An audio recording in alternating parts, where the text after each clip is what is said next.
Hey everyone, my name's Jenna and I want to change the world. Before we can start doing that, there's a few things you should know about me. So, here we go. First of all, I watch way too much TV. I watch Warehouse 13, Castle, Law and Order SVU. My big one right now is I've been rewatching Lie to Me on Netflix because they never should have canceled that and Fox is a bunch of idiots. I love to read. Brandon Sanderson and Terry Brooks are some of my favorites, but pretty much if the book has a dragon in it, I think it's pretty freaking awesome. You know, fantasy, sci-fi books, that's where it's at for me. I like to do things with my hands. I'm sort of talking with my hands here. You can see that. I knit. I'm learning how to crochet. There's this gift that I'm going to be working on for somebody soon that I'm really actually antsy to get started on. I'm 21 years old. I'm a psych major. I want to get my PsyD eventually, so I want to be a doctor, and it's going to take a very long time to get to that point. I've never considered myself one of like the cool people or the popular people. You know, I have my small group of friends that I hang out with, and that's about it. I hang out with my small group of friends. You put me in a large crowd of people that I don't really know, and it's kind of really awkward. I'm not the life of the party. I've had 3 drinks since I turned 21, and no, my birthday was not 3 days ago, so that's just kind of me. But I am a little dorky. I embrace my dorkiness. People will tell me all the time that I'm a dork, and I'm like, I know. And that's okay. My favorite color is purple. I love the sound of music. It's my favorite movie in the world. Julie Andrews, her voice makes like my heart melt, and I let her serenade me to sleep, and it's the best. I'm also a bit of a Disney nerd. I can spell supercalifragilisticexpialidocious. I'm not going to do it in this video. Danny Pino is my boyfriend. He just doesn't know it yet. I have 2 idols. The first one is my mother. My mother is incredible. There are no words to describe her. I don't know where I would be without her. She's pretty freaking fantastic, and I don't even think she knows it. My second idol is Mariska Hargitay, and I love that she has taken a role on a TV show that deals with some really difficult stuff and has done a lot of things to try to change that. And No More, Joyful Heart, all of that, I embrace with my entire heart. I love country music, mostly the ladies of country music. I don't know, I don't listen to guy singers that much, but like Carrie Underwood, Martina McBride, like that's where it's at. Martina McBride's Happy Girl is my jam because that like describes my life. I was molested.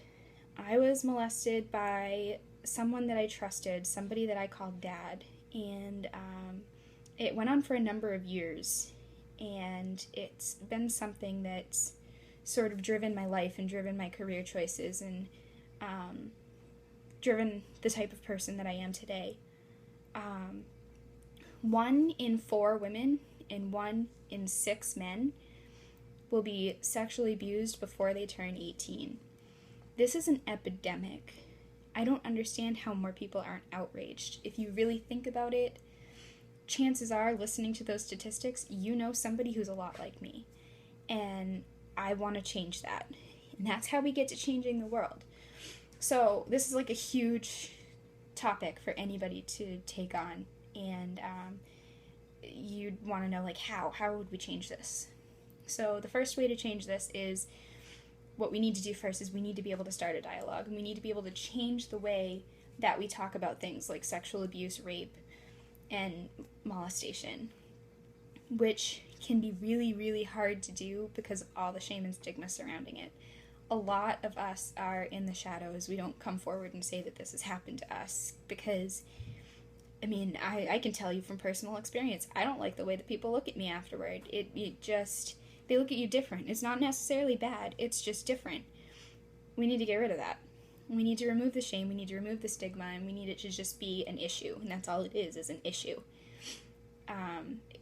Very difficult to do if people don't come forward. So, you can all make a difference.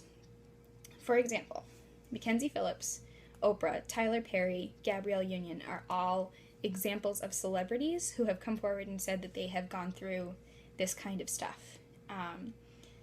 And which is great because we can look up to them as people. We can look up to them and say, you know, look at all that they've accomplished in their adversity.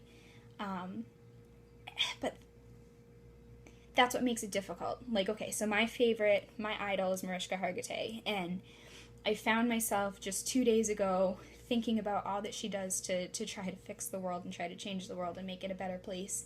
And I found myself thinking, I can't do that because she is her and I am me. And I started to realize that we're the same. We're both just people. We're both just flesh and blood. She just has more connections than I do. But why does that mean that I can't do something to change the world? That me, an ordinary person who likes Warehouse 13 and sci-fi books, why can't I do something to change the world? So this is my attempt. But I can't do it alone. I need your help. So, I want you to know, if I can come out and share my story, then you can come out and share your story. If I can do it, you can do it. I'm an ordinary person. You're an ordinary person. Let's go and do this, and let's change the world. Change the dialogue one story at a time. One terrible, horrible story at a time. So, there are directions in the description below this video where you can share your own stories and how to get the word out about this. Because in the long run, right now, it seems like it's really difficult, and I'm going to tell you right now that I'm going to hover my finger over that post button for a good 5 minutes before I actually decide to post anything. It's not easy. I understand it. I get it. But maybe, just maybe, you will be somebody else's motivation to come forward. You'll be somebody else's idol. You'll be somebody else's push, that little shove that they need to come forward and say, you know what, you're right, I've been through this too, and let's change it. In return, what we kind of get from this is we get this like huge support system of ordinary people like you and ordinary people like me who have a shoulder to cry on and something to talk about their experiences with, and somebody who just gets it and will welcome other survivors to our group with open arms.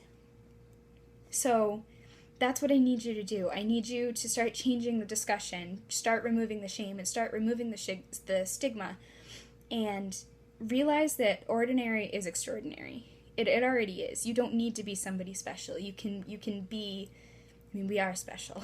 So ordinary is extraordinary, and speak out, because we can make a difference together.